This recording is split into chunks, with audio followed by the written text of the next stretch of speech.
안녕하세요 여러분. 우리 시온교회 중고청 온라인 예배를 지금부터 시작하도록 하겠습니다. 우리 함께 사도신경으로 예배를 시작하겠습니다. 나는 전능하신 아버지 하나님 천지의 창조주를 믿습니다. 나는 그의 유일하신 아들 우리 주 예수 그리스도를 믿습니다. 그는 성령으로 잉태되어 동정녀 마리아에게서 나시고 본디오 빌라도에게 고난을 받아 십자가에 못 박혀 죽으시고 장사된 지 사흘 만에 죽은 자 가운데서 다시 살아나셨으며 하늘에 오르시어 전능하신 아버지 하나님 우편에 앉아 계시다가 거기로부터 살아있는 자와 죽은 자를 심판하러 오십니다. 나는 성령을 믿으며 거룩한 공교회와 성도의 교제와 죄를 용서받는 것과 몸의 부활과 영생을 믿습니다. 아멘. 오늘 하나님이 주시는 성경 말씀은 창세기 22장 9절에서 14절의 말씀입니다. 우리 있는 자리에서 함께 봉독하시겠습니다. 하나님이 그에게 일러주신 곳에 이른지라 이에 아브라함이 그곳에 제단을 쌓고 나무를 버려놓고 그의 아들 이삭을 결박하여 제단 나무 위에 놓고 손을 내밀어 칼을 잡고 그 아들을 잡으려 하니 여호와의 사자가 하늘에서부터 그를 불러 이르시되 아브라함아 아브라함아 하시는지라 아브라함이 이르되 내가 여기 있나이다 하매 사자가 이르되 그 아이에게 내 손을 대지 말라 그에게 아무 일도 하지 말라 내가 내 아들 내 독자까지도 내게 아끼지 아니하였으니 내가 이제야 내가 하나님을 경외하는 줄을 아노라. 아브라함이 눈을 들어 살펴본즉 한 수장이 뒤에 있는데 뿔이 수풀에 걸려 있는지라 아브라함이 가서 그 수장을 가져다가 아들을 대신하여 번제로 드렸더라. 아브라함이 그 땅 이름을 여호와 이레라 하였으므로 오늘날까지 사람들이 이르기를 여호와의 산에서 준비되리라 하더라. 아멘. 저는 오늘부터 뉴욕 리디머 교회에서 목회하시는 팀 켈러 목사님이란 분의 책 내가 만든 신이라는 책을 참고해가지고 그 주제를 가지고 함께 말씀을 나누어 보려고 합니다. 우상숭배에 대한 주제를 다루고 있는데 혹시 여러분 중에서 우상숭배를 해보신 분이 계십니까? 나는 우상숭배 한번 해봤다. 아마도 없으실 겁니다. 왜냐하면 우리가 우상숭배라는 단어를 들었을 때 생각하는 것이 보통 신상 앞에서 절을 하는 사람들, 그곳에서 뭔가 종교 의식을 행하는 사람들을 상상하기 때문이죠. 현대에 와서는 그런 신전 문화는 이제 거의 없어졌습니다. 우리나라에서 그런 신전 문화가 그래도 남아있는 곳은 이제 이제 불교 같은 경우 신상을 앞에 놓고 절을 하고 의식도 행하죠. 그래서 많은 사람들이 이제는 내가 우상숭배와 나와는 별로 관련이 없다라고 생각을 많이 합니다. 그러나 예전이나 지금이나 우상은 우리 곁에 가까이에 있습니다. 모양만 바뀌었지 비슷하게 우리 주변에 있다는 거죠. 우상은 보통 그 시대의 문화를 지배하는 경우가 많은데 옛날에는 그 문화가 신전 문화였을 뿐이고 오늘날에는 다른 여러 가지 문화들로 우리의 삶에 밀접하게 존재한다는 것입니다. 그래서 우리가 일을 하는 사무실이나 우리가 공부하는 학교나 우리가 즐기는 운동 경기장, 우리의 몸을 만드는 헬스장 이런 곳들이 신전이 되어서 우리가 그곳에서 어떤 우상신을 섬기고 있을지도 모른다는 겁니다. 왜냐하면 사람들은 그곳에서 뭔가를 얻어내기 위해서 물질도 쓰고 시간도 쓰고 마음과 정성도 쏟아 놓기 때문이죠. 신들에게 옛날에 드렸듯이.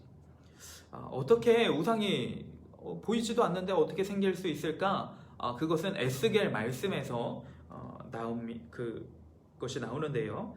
에스겔 14장 3절 말씀을 우리가 함께 읽어보도록 하겠습니다. 이 사람들이 자기 우상을 마음에 들이며 그러니까 오늘날에는 마음의 우상이 들어와서 마음속에서 우리가 우상을 섬기며 삶으로 그것이 나타날 수 있다는 것입니다. 무엇이 우상이냐? 그렇다면 무엇이든지 하나님보다 더 큰 것, 우리 마음과 우리 생각 속에서 하나님보다 더 크게 자리 잡고 있는 것, 더 중요하게 여김받는 것, 그것이 모두 우상이 될 수 있다는 것이죠. 이런 우상을 절대로 우리는 섬겨서는 안 되는데, 왜냐하면 우상을 섬기면 우리는 그 우상에게 지배를 받게 되기 때문입니다. 그리고 그 우상들은 가짜 신이기 때문에요. 진짜 신은 우리 하나님밖에 없거든요. 가짜 신은 우리를 결국 망가뜨리는 존재이기 때문이죠. 그래서 우리가 마음에 들어오는 우상들을 철저하게 거부하고 이미 우리 마음속에 있는 그런 우상들을 제거할 수 있어야 한다는 것이죠. 특별히 오늘은 소원이라는 우상에 대해서 나눠보려고 합니다. 대부분의 사람은 마음속에 간절한 소원을 두고 살아갑니다. 그리고 그 소원이 이루어지기를 소망하며 살아가요.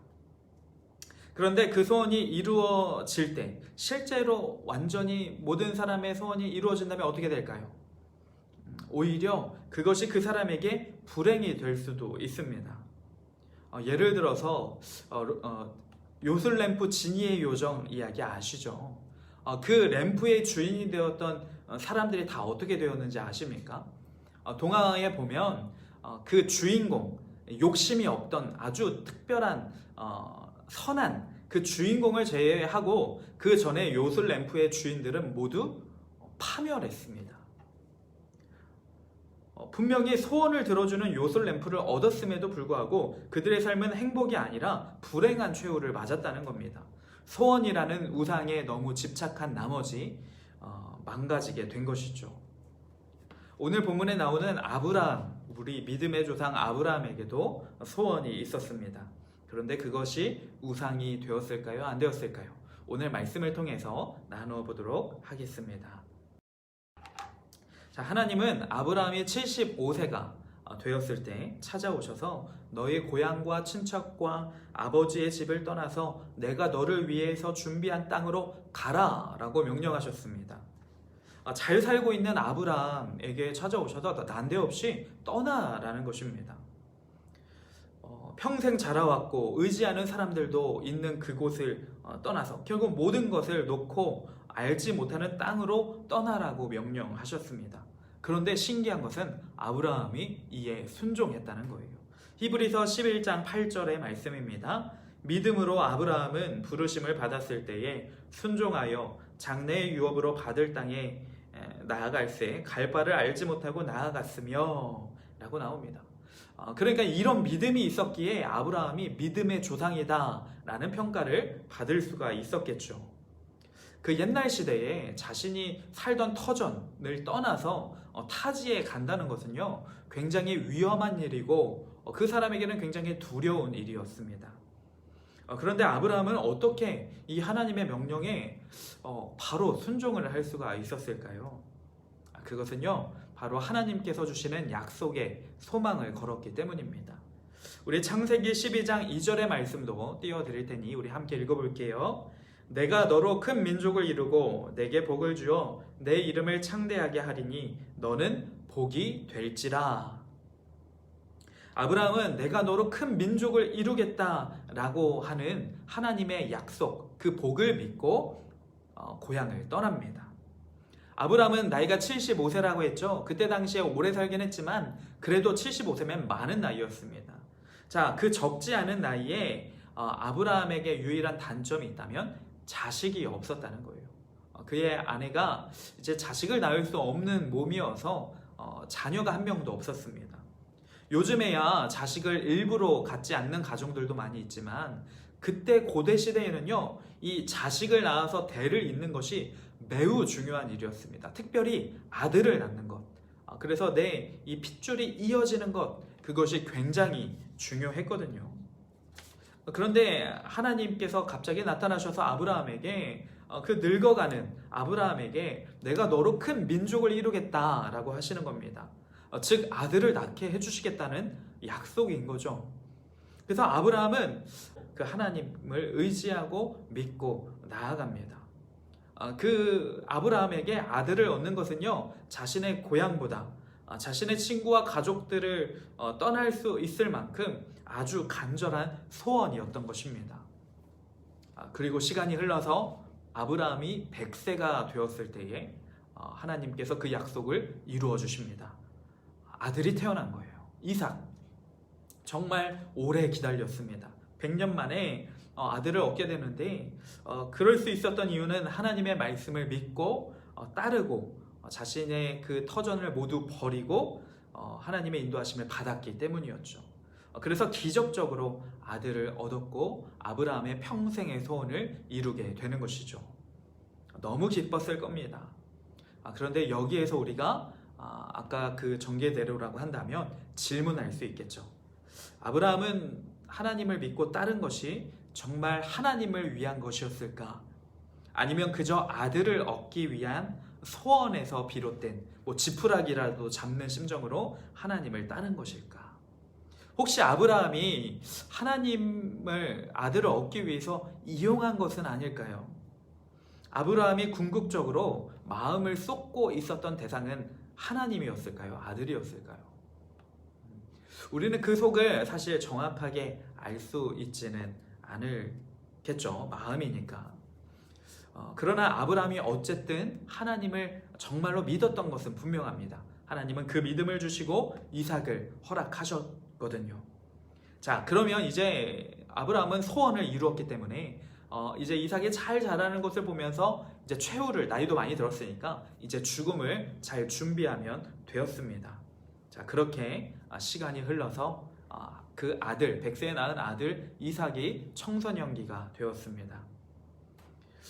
근데 그때 갑자기 하나님이 다시 아브라함을 부르시며 명령 하나를 하시는데 그 내용이 매우 충격적입니다. 우리 창세기 22장 2절의 말씀을 함께 읽어보겠습니다. 여호와께서 이르시되 내 아들 내 사랑하는 독자 이삭을 데리고 모리아 땅으로 가서 내가 내게 일러준 한 산 거기서 그를 번제로 드리라. 그 아들을 죽여서 토막을 내서 불에 태워서 하나님께 제사로 올려드리라는 아주 잔인한 명령이었습니다. 충격적이었죠. 100세를 훌쩍 넘긴 아브라함에게 이삭은 사실 전부였습니다. 그런데 제 묵상 가운데 깨달은 것, 또 이 책을 통해서 깨달은 것은 그래서 하나님이 이런 시험을 아브라함에게 주셨다는 것입니다. 아브라함이 아들을 사랑하는 것은 하나님의 자리까지 위협할 수 있었던 것으로 보입니다. 아브라함의 모든 삶의 중심은 이삭을 중심으로 움직였습니다. 이삭에게 모든 시선이 향해 있었어요. 이제 나이도 많이 먹었기 때문에 아브라함은 이삭만 바라보고 살아갈 수 있는 환경이었던 겁니다. 하나님께서는 이삭 아들을 결코 사랑하지 말라는 명령이 아니었습니다. 다만 아들을 하나님의 자리에까지 올려놓아서는 안 된다는 거죠. 그것이 우상이 될 수도 있기 때문입니다. 그러한 사랑은 자녀를 오히려 숨막히게 하고 힘들게 할 겁니다. 자, 오늘날에도 보면요, 부모님들이 자식에게 정말로 집착하는 경우 있잖아요. 막 전에 드라마 스카이캐슬에서 나오듯이 막 삶의 모든 중심이 자녀들에게 가 있는 부모님들이 있습니다. 그런데 사실 그들의 내면을 잘 살펴보면요, 정말 자녀들을 위한 것이 아니에요. 대리만족, 뭔가 자녀들을 통해서 내 만족, 내 기쁨, 내 행복을 얻으려는 아주 이기적인 부모님들의 태도인 것입니다. 자녀를 우상 삼고 자녀를 통해서 뭔가를 얻어보려고 하는 것이죠. 어떻게 보면 아브라함도 그럴 수 있는 가능성이 매우 높은 상태였다라고 하는 것이죠. 그때 이런 하나님의 시험이 닥치게 되는 것입니다. 이때 아브라함은 어떻게 했을까요? 굉장히 어려운 명령이었지만 순종합니다. 진짜 아들을 바치러 하나님이 명령하신 산으로 이동하기 시작하는 거예요. 자, 다만 자신을 따라오는 종에게 이렇게 말을 합니다. 오늘 본문의 5절 말씀, 창세기 22장 5절의 말씀입니다. 여기서 기다리라. 내가 아이와 함께 저기 가서 예배하고 우리가 너희에게 돌아오리라 하고. 여기서 아브라함이요, 우리가 돌아올 것이다 라고 말을 합니다. 아브라함은 왜 이런 잔인한 시험을 나에게 하나님이 주시는지 정확히 알 수 없었지만 그래도 하나님을 믿었습니다. 하나님의 전에 하셨던 약속 있죠. 내가 너를 통하여 큰 민족을 이루게 하겠다라는 약속, 그 은혜의 약속을 믿었습니다. 그래서 내가 설마 아들을 죽여서 번제로 드릴지라도 하나님은 그 약속은 어떻게든 지키실 것이다. 아들을 다시 살리시든지 다른 어떠한 방법을 사용하셔서 나를 통해서 민족을 이루실 것이다 라고 하는 그러한 믿음이 있었습니다. 이처럼 아브라함은 하나님이 어떠한 분이신가를 경험을 통해서 알고 믿었기 때문에 두렵고 어려운 길이었지만은 하나님께 순종하여 아들을 번제물로 드리기 위해서 발걸음을 옮길 수 있었다는 것입니다. 그 뒤에는 여러분도 아실 수 있는데 하나님이 아들을 죽이려는 아브라함을 급하게 막으십니다. 11절에서 12절 말씀 함께 읽어보겠습니다. 여호와의 사자가 하늘에서부터 그를 불러 이르시되 아브라함아 아브라함아 하시는지라. 아브라함이 이르되 내가 여기 있나이다 하매 사자가 이르되 그 아이에게 내 손을 대지 말라. 그에게 아무 일도 하지 말라. 내가 내 아들 내 독자까지도 내게 아끼지 아니하였으니 내가 이제야 내가 하나님을 경외하는 줄을 아노라. 하나님은 정말로 자식을 죽여 번제로 드리려는 아브라함을 급하게 막으셨습니다. 그런데 사실 모든 마음을 꿰뚫어 보시는 하나님이시기 때문에 정말 아브라함의 마음을 몰라서 시험하신 것은 아닐 겁니다. 그러나 하나님께서 이러한 시험을 아브라함에게 주시지 않았다면 아브라함은 분명 평생의 소원이었던 이삭을 우상의 자리에 기어코 앉혔을지도 모릅니다. 아브라함에게 이삭이 우상이 될 여지가 분명히 크게 있었다는 것이죠. 그렇게 되면 여태까지 믿음을 쌓아오고 하나님 뜻대로 살아왔던 그의 삶이 마지막에 아들 때문에 믿음이 망가지고 하나님을 떠날 수도 있는 상황이었다는 거죠. 이런 관점에서 보면 하나님이 아브라함에게 이러한 잔인한 시험을 주신 것이 오히려 은혜였다는 것이죠. 이삭은 아브라함에게 놀라운 선물이었지만 동시에 우상이 될 수 있는 아주 위험한 요소였다는 것입니다. 그래서 하나님은 하나님께 순종하는 것과 소원이었던 아들 둘 중에 하나를 택해야만 하는 상황을 주심으로 아브라함이 깨닫기를 원했습니다. 이 사건이 없었다면 아브라함은 자신의 아들이 우상이 되고 있는 것을 깨달을 수가 없었을 것이에요. 마찬가지로 우리가 간절히 소원하고 바라는 것들 아마 여러분에게 각자 있으실 겁니다. 그것이 하나님보다 더 중요한 우상이 될 수도 있다는 것을 기억해야 합니다. 우리를 사랑하시는 하나님은요, 그것이 진짜 우상이 되기 전에 우리에게 반드시 경고하실 것입니다. 이스라엘 백성들에게도 그랬거든요. 이스라엘 백성들도 우상을 심하게 섬기기 전에 하나님은 항상 선지자들을 보내주셔서 말씀도 해주시고 경고도 하시고 타일르기도 하시고 막 무섭게 하시기도 하시고 어쨌거나 우리가 우상을 진짜로 섬기지 않도록 말씀해 주셨습니다. 그 길은 망하는 길이다. 그 길로 너희가 우상을 섬기면 내가 진노할 것이다. 내가 너희를 심판할 것이다. 이렇게 계속 말씀해 주시는 겁니다. 그래서 10계명의 여러분 첫 번째, 두 번째 어떻게 보면 처음에 있는 계명들 굉장히 중요한 거잖아요. 첫 번째, 두 번째 계명이 다 우상을 만들지 말고 우상을 섬기지 말라는 계명입니다. 여러분의 소원은 무엇입니까? 혹시 그것이 하나님의 자리를 위협하고 있지는 않습니까? 하나님은 이미 여러분에게 여러 번 말씀하셨을지도 모릅니다. 그리고 오늘 이 말씀을 통해서도 다시 한번 말씀하십니다. 여러분, 하나님 외에 다른 것을 우상으로 두시지 마십시오. 내 안에 하나님보다 중요시 여기는 것들이 있다면 이 시간 하나님 앞에 다 고백하는 시간을 가져봤으면 좋겠습니다. 우상은 내 마음에 숨어 있습니다. 그것을 발견하고 우리가 제거하고 회개하고 주님 앞에 나아가길 원합니다. 우리의 마음 중심에는 오직 하나님만, 우리의 삶에서 가장 중요한 것은 오직 하나님으로 두어야 합니다. 우리 함께 기도하겠습니다. 하나님, 우리의 우상이 오늘날에도 존재하고 우리 마음 가운데 존재한다는 것을 깨닫게 하시니 감사합니다. 우리가 내 마음속에 숨어있는 모든 우상들을 몰아내고 내 안에 오직 주님으로 가득 채우며 살아갈 수 있는 우리 중고등부 학생들과 선생님들, 청년들 될 수 있도록 축복하여 주시옵소서. 이제는 우리를 죄에서 구원하신 예수 그리스도의 은혜와 하나님 아버지의 놀라우신 사랑과 성령님의 동행하심이 내 마음속에 있는 모든 우상들을 몰아내고 특별히 소원이라는 우상을 몰아내고 하나님만을 온전히 주인으로 두며 살아가기를 결단하는 모든 예배자들 위해 늘 함께하여 주시기를 간절히 축원하옵나이다.